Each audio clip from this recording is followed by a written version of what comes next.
C'est ici, sur cette étendue de 302 hectares, que sera bâtie l'université de San Pedro. En attendant la pose de la première pierre par le Premier ministre, le vendredi 30 novembre prochain, le secrétaire d'État chargé des petites et moyennes entreprises, maire de la ville, est sur le terrain. Félix Sanoble multiplie les rencontres pour s'assurer du bon déroulement des préparatifs. Il s'est rendu sur le site à Goreke en compagnie du secrétaire général des préfectures et a eu une séance de travail avec la délégation chinoise en charge de la construction de l'université. Les populations à qui nous avons donné l'information sont heureuses. M. Amadou vient avec une grande partie du développement de la commune de San Pedro, avec l'annonce de nombreux chantiers, et ça ne peut qu'être une joie pour la population qui va lui réserver donc un accueil vraiment chaleureux et de taille, et pour lui dire merci, et à travers lui, dire merci au chef de l'État pour ce qu'il est en train de faire pour la commune de San Pedro. La population de Goreke accueille le Premier ministre, son arrivée. Ici, là, nous serons bourrés. Ce sera une grande joie pour la population de Goreke. Les travaux de construction de l'université ultramoderne de San Pedro démarrent juste après la pose de la première pierre le vendredi 30 novembre et vont durer 24 mois.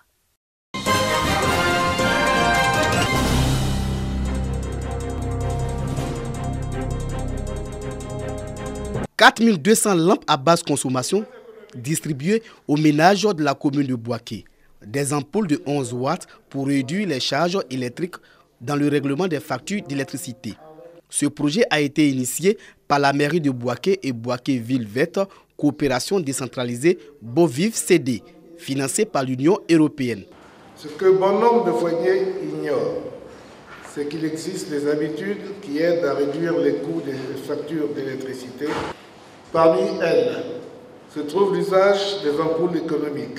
Tout en saluant cette initiative, la population de Bouaké s'est dit prête à contribuer pour le changement climatique en faisant de Bouaké une ville verte.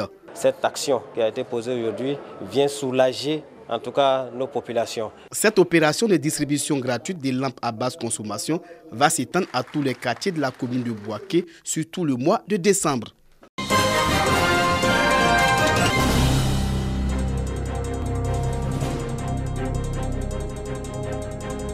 Viol, violence conjugale, mariage précoce et excision sont des mots auxquels les femmes et les jeunes filles sont souvent confrontées. Face à ces actes qui portent atteinte à la dignité humaine, la Commission régionale des droits de l'homme a tenu à les dénoncer.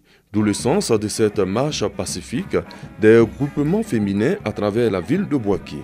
Une marche pour interpeller l'opinion publique sur les violences faites aux femmes. La marche a pris fin à la préfecture de région, où le représentant du préfet a reçu une motion lue par la responsable régionale de Gbeke des droits de l'homme. Considérant que dans la région de Gbeke, les femmes et les filles sont constamment victimes de violences domestiques, violences sexuelles, de mariages forcés précoces, que les grossesses en milieu scolaire sont un phénomène qui prend de l'ampleur dans nos établissements scolaires, demande la création d'un observatoire régional des violences faites aux femmes, aux filles, mandate le préfet de région de Gbeke, préfet du département de Bouaké, à l'effet de réaliser les démarches nécessaires pour la mise en œuvre de ce projet. Les femmes ont apprécié cette action qui vise à les protéger. J'ai dit non à la violence faite aux femmes, toutes sortes de violences. Ceux qui font cela, j'ai dit non, arrêtez, stop. À n'importe quelle violence, violence sexuelle, les femmes battues dans les foyers, arrêtons ça. Nous sommes contre ça. Si déjà le monde entier reconnaît que les femmes sont violentées, il y a quelque chose qui va être fait. La Commission régionale des droits de l'homme de la région de Gbeke entend mener d'autres actions de protection du genre humain, gage d'une cohabitation harmonieuse entre les hommes.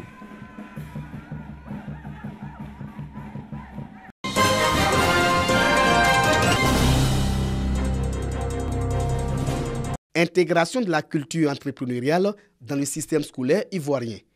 Une innovation pour permettre aux écoliers et élèves de se familiariser à certains métiers. Une initiative de l'État du Côte d'Ivoire qui traduit ainsi sa volonté de faire de l'école ivoirienne une école entrepreneuriale en vue de former des jeunes actifs et responsables. Pour la mise en œuvre de cet important projet, la famille éducative des régions de Gbeke et du Hamboul renforce sa capacité. Cette activité consiste véritablement à permettre aux enfants de se construire des compétences, de pouvoir intégrer des qualités, dites qualités entrepreneuriales, afin de pouvoir réaliser une activité.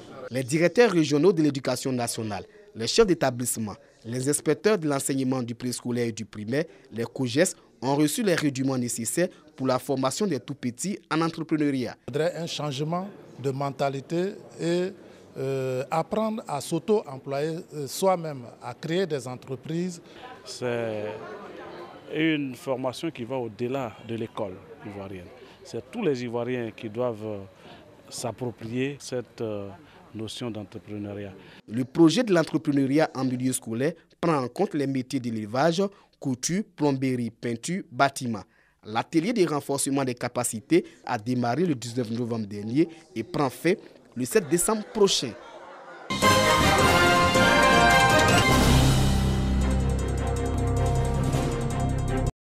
Durant toute l'année scolaire 2017-2018, la communauté éducative issue des établissements préscolaires et primaires de Yakassia à Tobrou a préparé la fête marquant les 10 ans d'existence de l'inspection primaire de cette localité.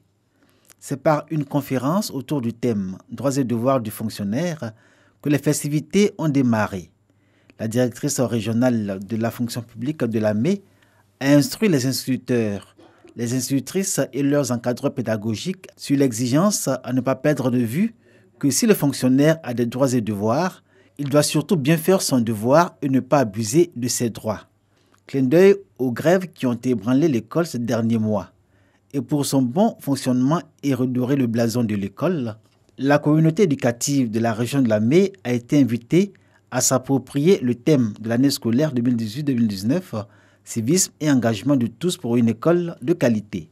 N'oubliez jamais vos enfants. Continuez à les façonner pour qu'ils deviennent les moteurs de développement de cette Côte d'Ivoire qui nous est si chère à tous. En 10 années d'existence, l'inspection de l'enseignement primaire et préscolaire de Yakassia à Tobrou a fait du chemin, mais reste marquée par des difficultés au plan pédagogique et structurel. Seulement, ce bureau, pour un effectif de 30 agents, les collaborateurs de l'inspecteur qui lui-même attend toujours d'avoir un véhicule de fonction et les motos promises pour effectuer les liaisons avec les 46 écoles primaires et cette école préscolaire de la localité. La place de l'enfant, c'est à l'école. Mais pour qu'un enfant soit à l'école, il faut les infrastructures. Nous irons voir quelles sont les dispositions nouvelles prendre pour les accompagner, pour que nos enfants puissent aller de l'avant. Figurez-vous que ce petit bureau reçoit 29 agents, les opérateurs économiques, les élus, tout le monde a été interpellé et que incessamment quelque chose sera fait. L'inspection primaire de Yakassia à Tobrou manque d'enseignants, 40 postes sont encore vacants. Le COGES a dû faire appel à des enseignants bénévoles peu qualifiés pour faire face au flot d'enfants inscrits à l'école. Toutes ces difficultés figurent au chapitre des doléances de l'inspecteur de l'enseignement primaire de Yakassia à Tobrou. Ce 10e anniversaire a été pour nous le prétexte pour lancer un appel à tous les cadres de Yakassia à Tobrou, aux opérateurs économiques, aux chefs du village, afin qu'ils soutiennent l'inspection.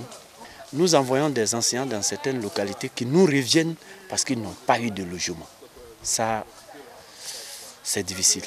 Alors qu'il y a au moins une centaine, 200 à 300 enfants de Côte d'Ivoire qui sont là-bas, à qui nous devons donner le savoir. Nous voulons compter sur toutes les bonnes volontés de Yakassia à Tobrou pour nous construire au moins 5 bureaux et un équipement pour l'inspection.